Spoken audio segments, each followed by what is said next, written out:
các bạn. Hôm nay tôi sẽ giới thiệu cho các bạn về dòng máy khoan Hitachi DV13 VSS. Máy khoan này là máy khoan độc lực nha các bạn nha.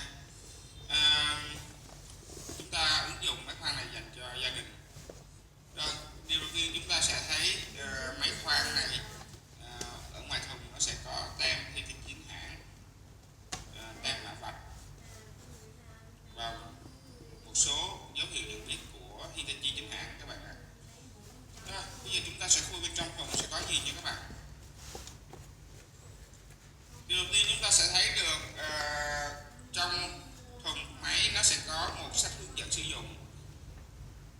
Các bạn lưu ý đọc sách hướng dẫn sử dụng này để chúng ta có được một cái nhìn khái quát về sử dụng máy khoan đúng cách và chúng ta sẽ sử dụng được lâu hơn các bạn ạ. Rồi, tiếp theo là phiếu bảo hành. Phiếu bảo hành này máy này được bảo hành 6 tháng hoặc là nếu mà có chương trình thì sẽ được bảo hành 12 tháng các bạn ạ.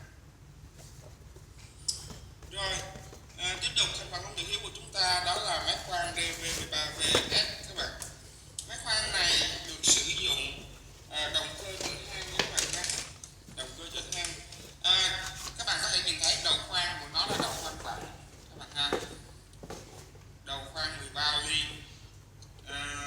tem của Hitachi hãng. Và đây là tem công suất kỹ thuật. Hitachi công suất là 550W, tốc độ không tải của nó là 2.900 vòng trên 1 phút, lực đập tối đa là 29.000 lần các bạn. Máy này rất là nhẹ, có 1,4 kg các bạn, rất là phù hợp xài với gia đình các bạn. Ở phía dưới của nó sẽ có một cái công tắc các bạn. Công tắc này là công tắc vô cấp nha các bạn nha. Các bạn nhấn vào nhẹ thì nó sẽ khoan chậm, nhấn vào mạnh thì nó sẽ khoan nhanh nha các bạn.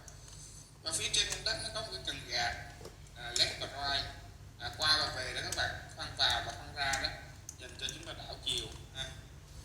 Còn nếu mà trường hợp các bạn muốn giữ cái công tắc luôn á, thì các bạn có thể là giữ công tắc và các bạn nhấn thêm một cái nút tròn phía bên cạnh các bạn ha. Đây bây giờ tôi sẽ cho các bạn xem khái quát về máy khoan Hitachi DV13 VSS. Cái này sử dụng điện 2.2 các bạn ạ. Tôi vừa giới thiệu xong cho các bạn về dòng máy khoan DV13 VSS chính hãng Hitachi Nhật Bản. Các bạn hãy bật kênh của tôi, các bạn có thể nhấn subscribe để hỗ trợ tôi làm một số hàng chính hãng mới. Xin chân thành cảm ơn và hẹn